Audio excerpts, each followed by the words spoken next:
All right, let's go ahead and get started this morning. As the song says, we have a long way to go and a short time to get there. So, this is session 3 of Disciples University. And before we get into the meat of the matter today, I do want to take a brief moment and thank the Education Committee for all their hard work and for providing the muffins and setting the coffee up and the table. So, Education Committee, I'm going to give you a hand for that.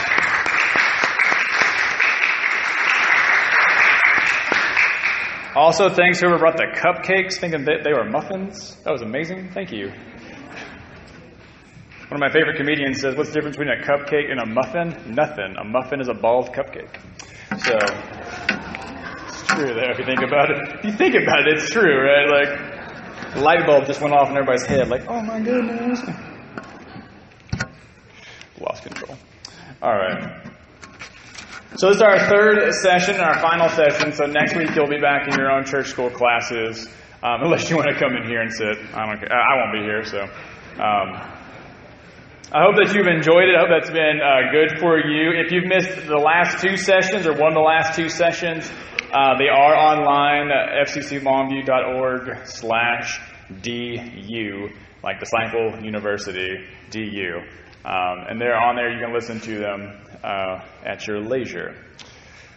Today we're going to be looking at our last two tenets of the disciples of Christ. So in the last two Sundays we've covered communion and baptism. We talked about the importance and the centrality of communion in our worship. How communion is the one place where the barriers of the world break down, and no one who believes in Jesus as the Christ is barred from that table, no matter if they go to the church next door or just no church at all, really. Talked about baptism. We talked about how that's symbolic of the outward sign of the inward reflection that we have of Christ as Lord, and how it's symbolic of us dying as we get immersed, dying to our old ways, be resurrected with Christ to our new life and set on a new path before us. Last week we talked about the ministry of all believers, and so how all of us are called in our own ways to minister to others. It doesn't just because I have, a Master's of Divinity degree on my wall does not make me any more or less special than or having more power, quote unquote, when it comes to ministry in the church. Remember, I told you at the church I served in Kentucky, they wouldn't let me preside at the table because they said that was for the people to do, and they just told me to be quiet and go sit back down. So I did. And then we talked about last week what we call freedom of belief. And freedom of belief is the idea that we all approach the text of the scriptures from our own unique perspectives and lenses, and we all are on a different point in a journey, traveling with God and with Christ. And so when we read a scripture and we study the scriptures together, we come and we are bringing our whole selves to it. But when we study it in community, which Stone was very big on, that's where we get to kind of learn and grow, and that iron sharpens iron business. That's kind of where we are. And remember, we did talk about that there are kind of brackets on that freedom of belief. If you think God's a water buffalo, you might have missed the point of the gospel. So just because, just when you say, we let everyone believe whatever they want, that's not necessarily true. But there is an outer echelon limits. But it's pretty wide. It's pretty wide.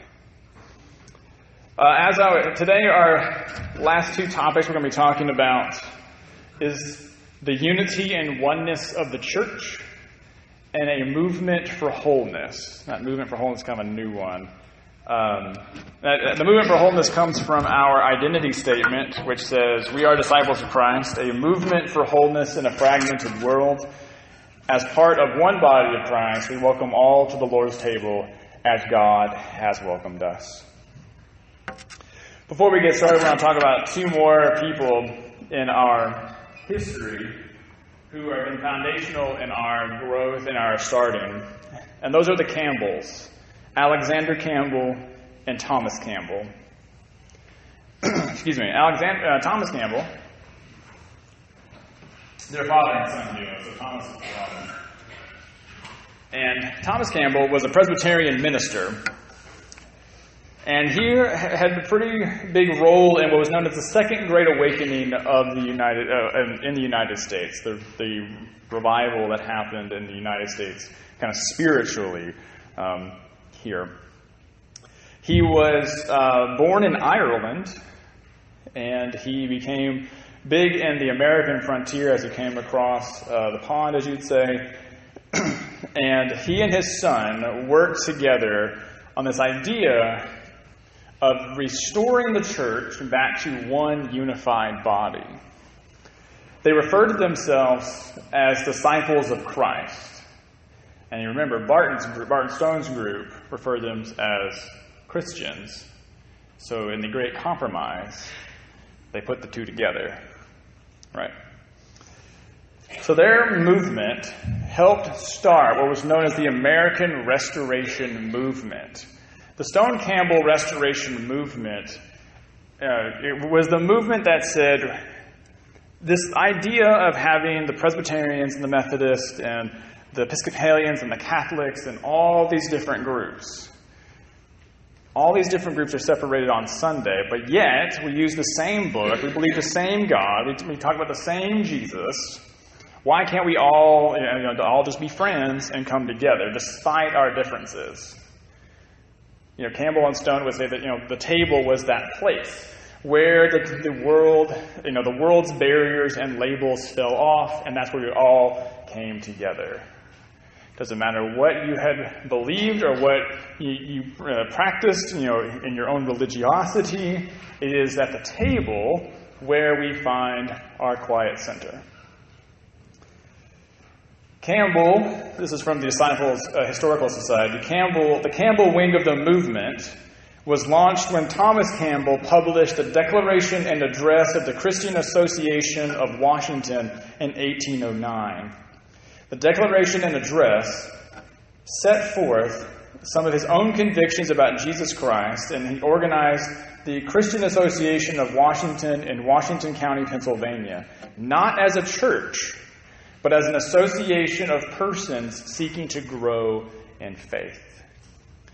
So, the idea was not to establish a new church. The idea was to kind of establish a movement that would kind of restore the church back together to one unified body. Let's see. Thomas, his son Alexander, helped him and do all those things that we were talking about with the Second Great Awakening and all these papers that he wrote.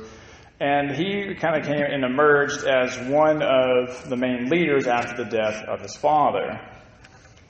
The Declaration and Address, which you can find today online if you can Google it. But you remember, it was written in the 1800s, so some of the language is kind of weird. And no one has taken up the task of making it into modern language. So have fun reading that.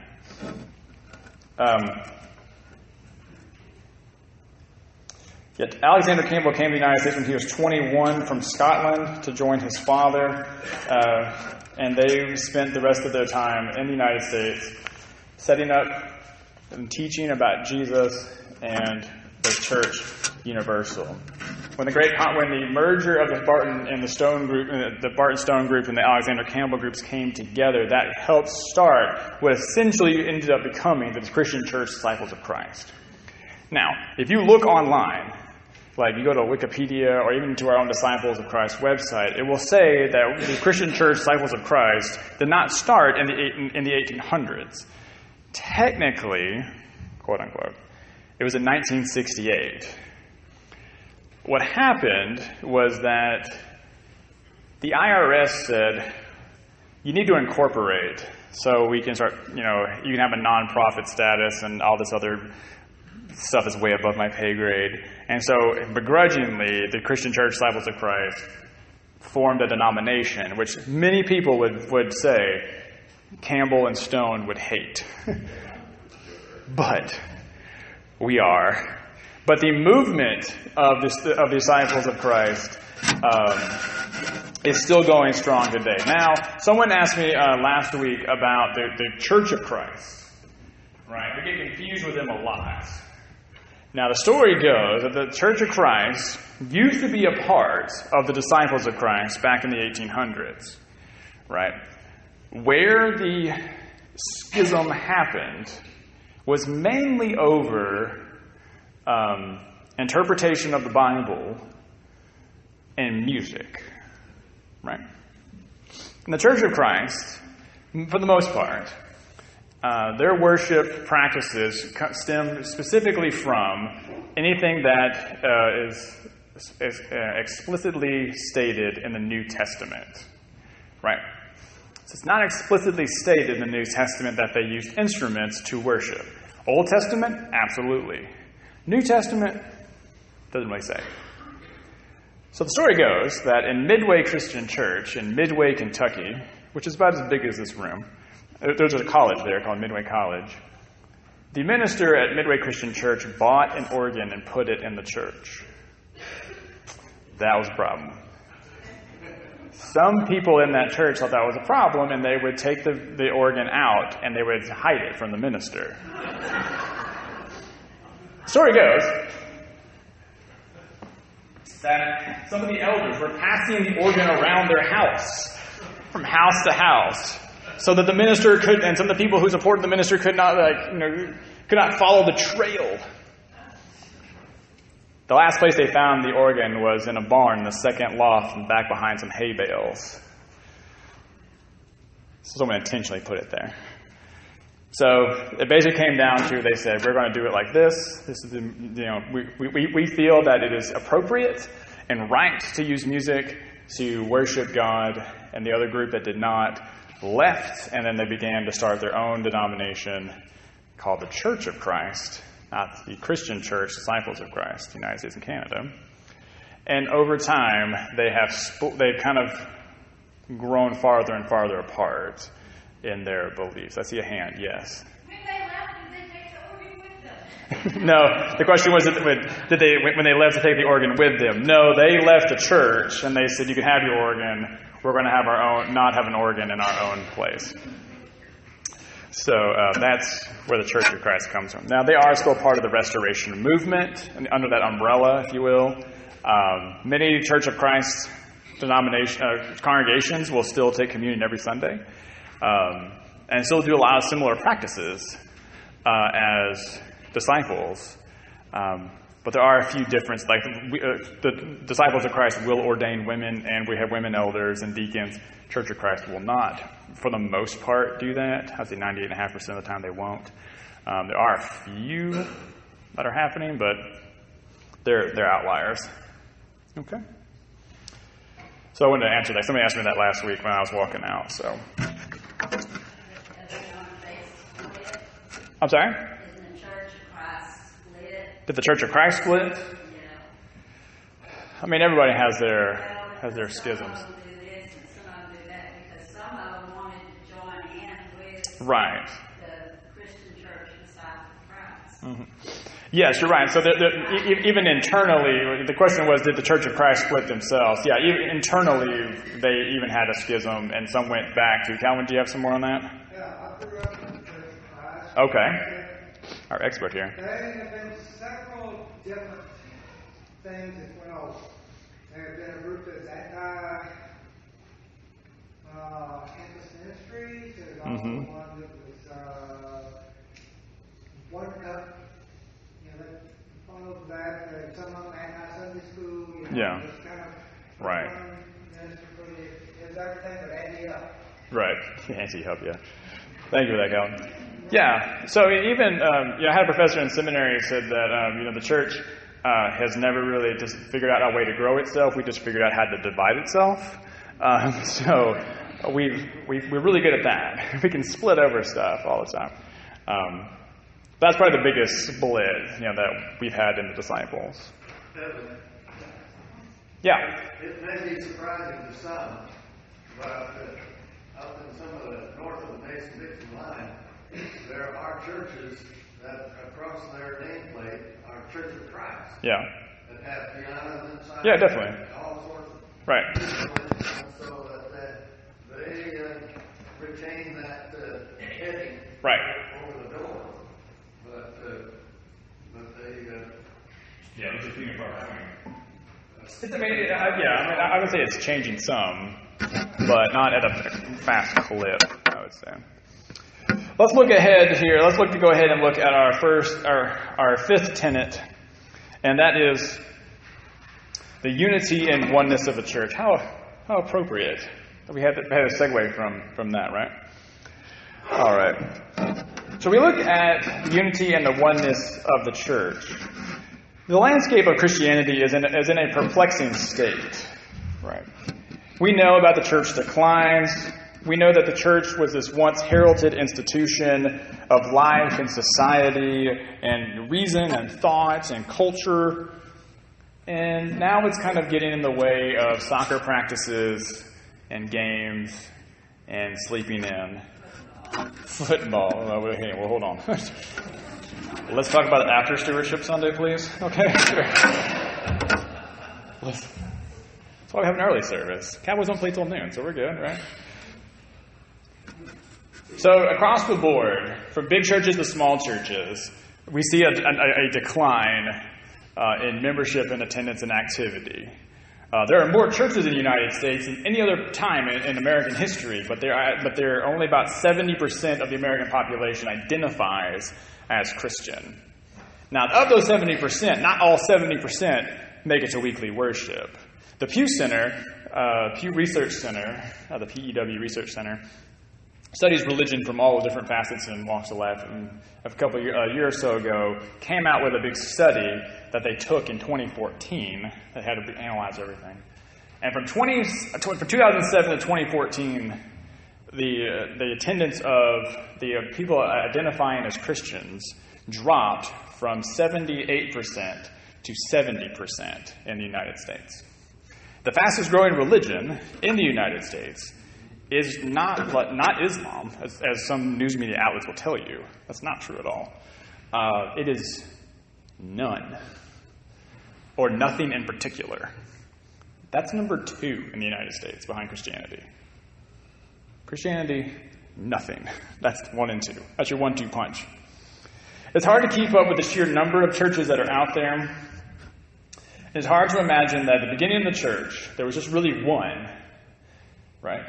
And then we kind of spread out across the Judean countryside and made our own little communities and the letters that Paul wrote to the different churches in Corinth and Colossia and Ephesus. And over time, people learned and grew and moved around, and they found ways to express themselves in their belief in Christ. In the very beginning, the Catholic or the Orthodox Church ruled the day. That was it. If you were a Christian, you either were an Orthodox Christian or you were a Catholic. Until that pesky guy named Martin Luther came along. And his ragtag bunch of Protestant friends objected some of the teachings of the church, and they started their own movement. From that Protestant Reformation in the 16th century, the church has now seen so many different facets and faces of expression of the church. Even the term non-denominational has almost become its own denomination. I always say everybody looks like someone. You can walk into a non-denominational church and say, this kind of feels like a Baptist church.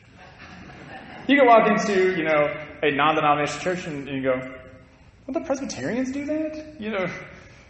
I've been to a non-denominational church where they said prayers of confession, which is a Reformed tradition.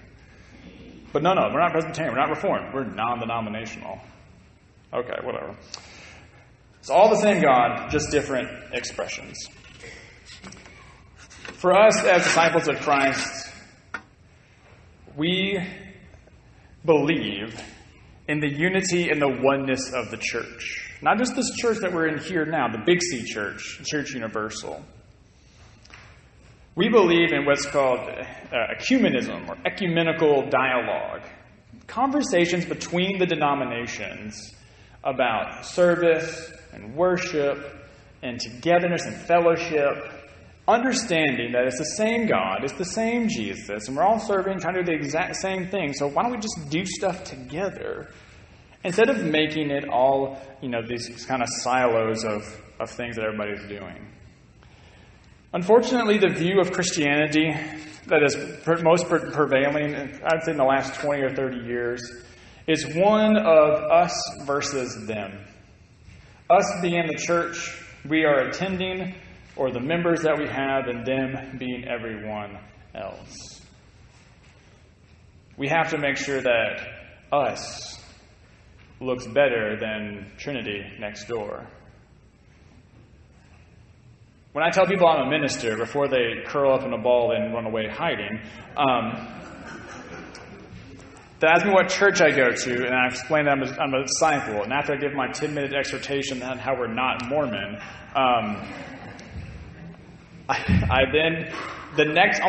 immediately I can predict this. What church do you go to? What do you do for a living? I'm a minister. Explain disciples.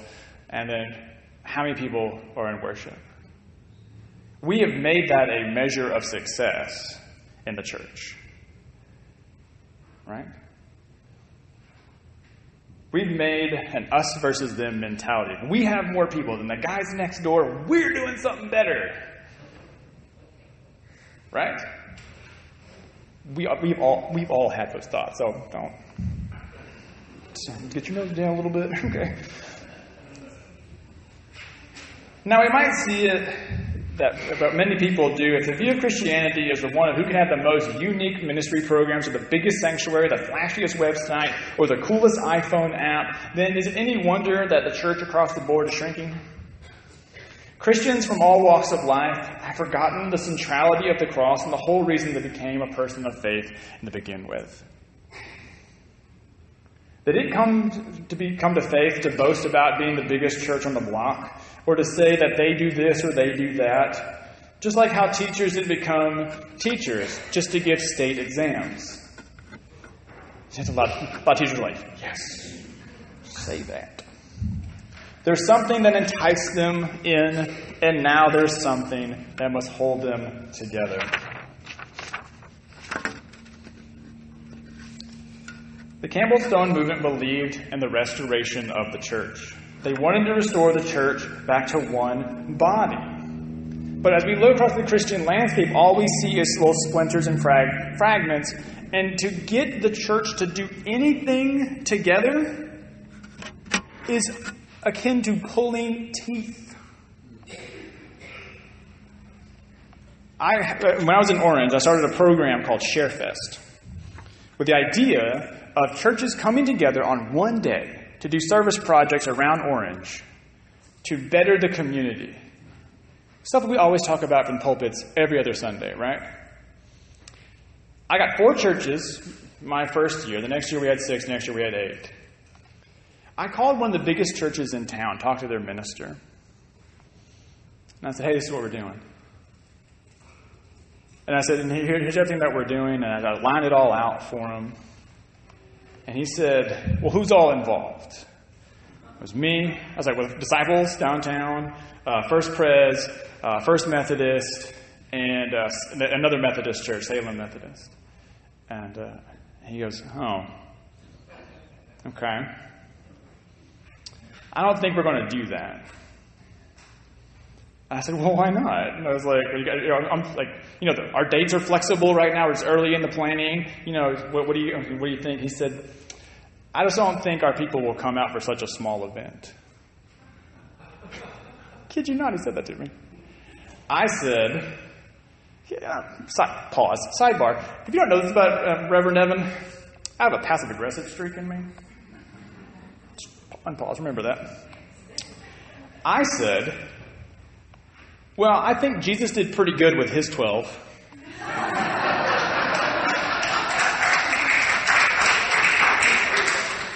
He said, well, that might be true, so I'll let you know. He never showed up. Sure did keep him on my mailing list, though. Sure did.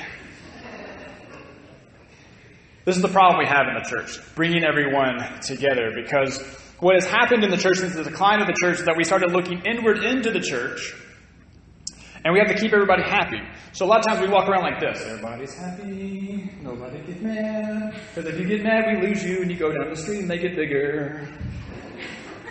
You can see why I'm not the music minister of the church. All right. I've lost control. All right. But as disciples, we are all about not being all about us. Not making sure that our name is top of the headline of the banner. So we just say, we love Jesus, we love God, let's do and combine our efforts together so that we can restore the church back to one body. Right? Let's do stuff in our community that makes our community better. And who cares who gets the accolade? Who cares? Right? Because you know who doesn't care? Jesus. Right? Jesus never walked around and said, this group is not big enough for me to talk to right now. Go get some more people. No. Because Jesus cared about sharing the message of who God was and who God is and what that means in the world today. So, at this church we do things with Mount Olive. We do other ecumenical things in the community. We're trying to get something going, and for just a little teaser, a little something get going maybe sometime in November. Just never know. And see, this is what you get when you come to Sunday school. You get all these tidbits of information, right? So we look for ways that we can work hand in hand with one another, and we can work together for the common cause of Christ. Now, I've talked way too long. We have to keep going to our last topic, which is a movement for wholeness. A movement for wholeness came up when Sharon Watkins, our general minister and president,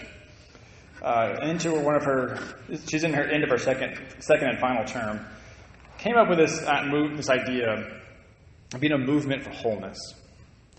Now, it's really kind of hard to define sometimes what a movement for wholeness really should be about.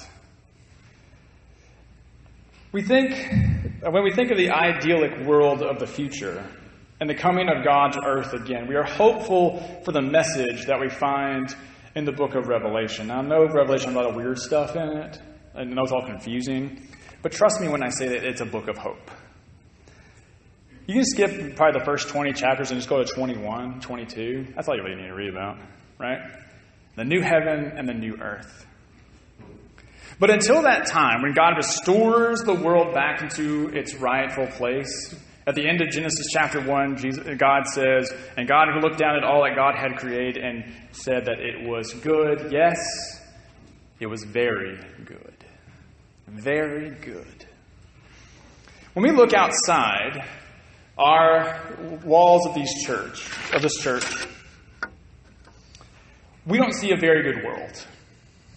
There's hatred, there's malice, there's fighting, there's injustice, there's lawlessness. And that's not to describe, people in Washington. That's, everywhere that we see. Since the Enlightenment,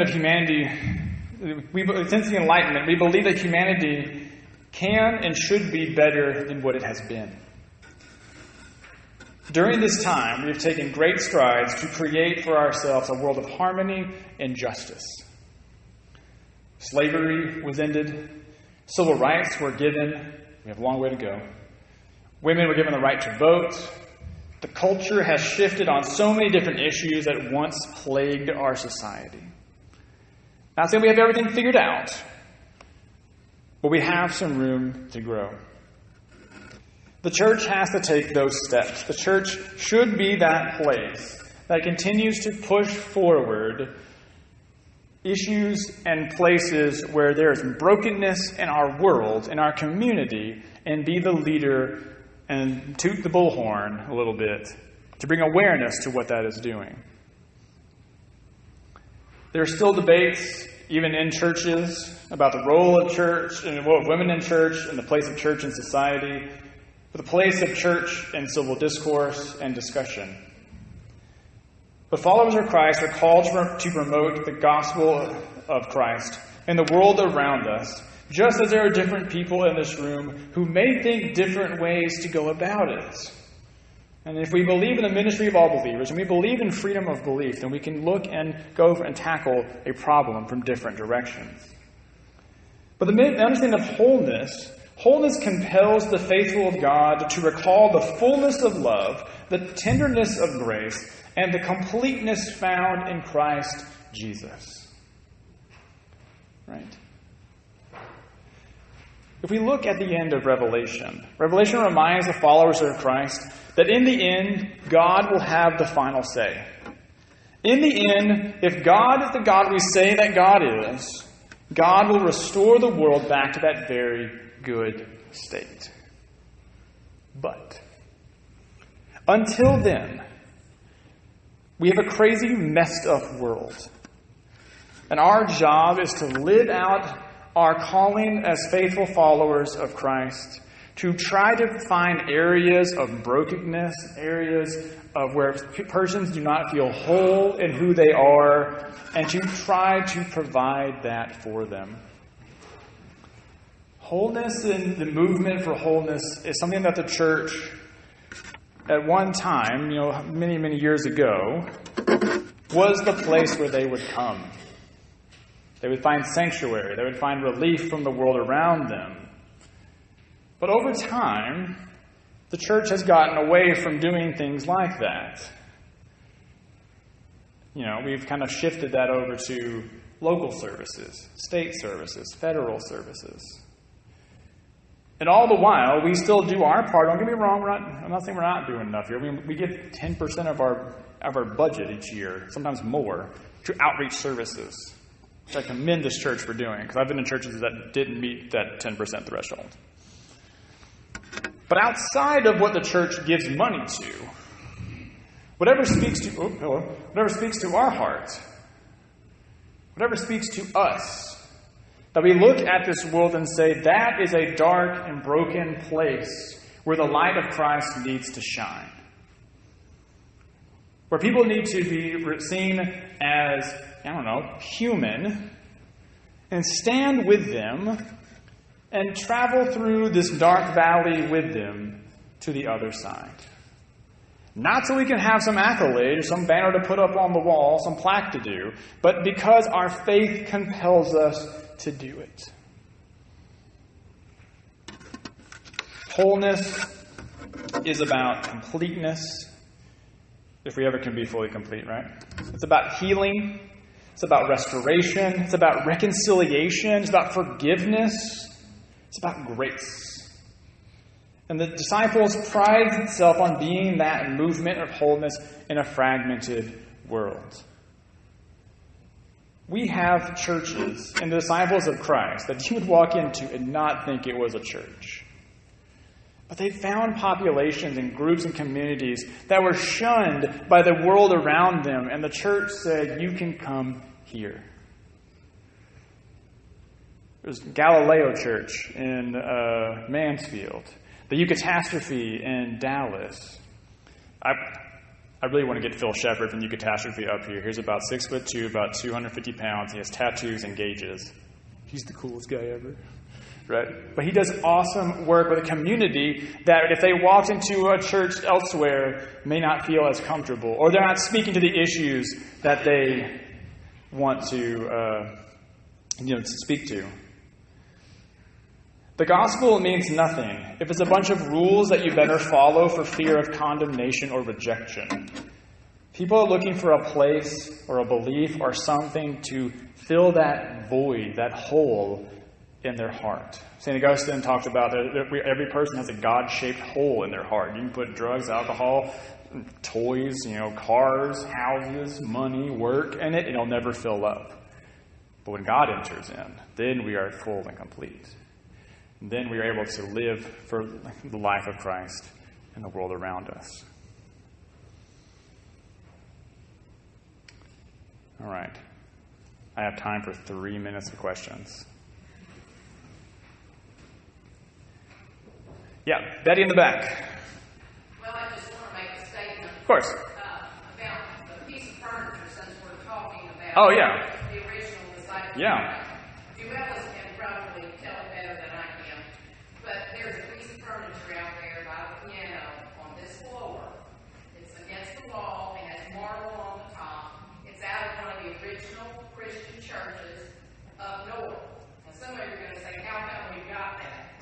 Well, Billy Sweeney, who people that went to Woodland will know him and some of the others know, he broke the chain. There were 5 generations of ministers in his family, and he did not choose to become one. He worked at Eastman. But he inherited this piece of furniture, and when he passed on, his daughter donated it to the church. So anyway, I thought that might be of interest. Yes, thank you. Yeah, so it's right there as you go from this building into the Disciple building, right past the breezeway. When you go through the double doors, look to the left, you'll see it. I believe it's from Cane Ridge. Is that right? I think it's from Cane Ridge, which is like our Mecca. Like, you have to go there at least once, you can't get into heaven. You know, so... Listen, you think I'm kidding. Right.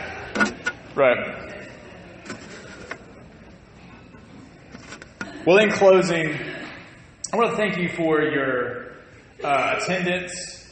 I want to thank you for your questions and your talks about this. I had some of you come up and talk to me after church, before I could go down and preach, about the trip that we talked about taking to go to Kentucky and see some of the old sites and see Cane Ridge and Main Street Christian where the coming together happened. And so it's in the works a little bit, but it's not... set in stone just yet. We're looking somewhere in March or April, because if we went in February, it could still snow up there, so I don't do that anymore. So be on the lookout for that, okay? I want to thank you for everything that you've done, for your comments, and for all that you have said to me, and for even just being here. I've never tried this in any of the churches I've ever worked in, to do an all-church Sunday school like this. And I hope that if you miss any of them, you take the time and listen to them online, and I'll be happy to share more books and resources and everything with you. Now, before you go, as you go, I have 2 teaching assistants, Hannah and Camry, and they have wait for it. I know we just talked about not getting accolades, but you get an accolade. Your certificate of completion of Disciples University, which says that the bearer has completed the course, The History and Tenets of Disciples of Christian Church Disciples of Christ in the United States and Canada, and so I'm very happy that you did that. I am on the back in my mind thinking about doing another one of these, but not during Sunday school. Maybe 4 nights, in a row, like 4 Mondays, like in the spring, but maybe just on. Stewardship, or on the theology of Mark, or different things like this, to continue our education in doing that. Thank you for being here. Thank you for all that you've done. Make sure you get your certificate. Good night.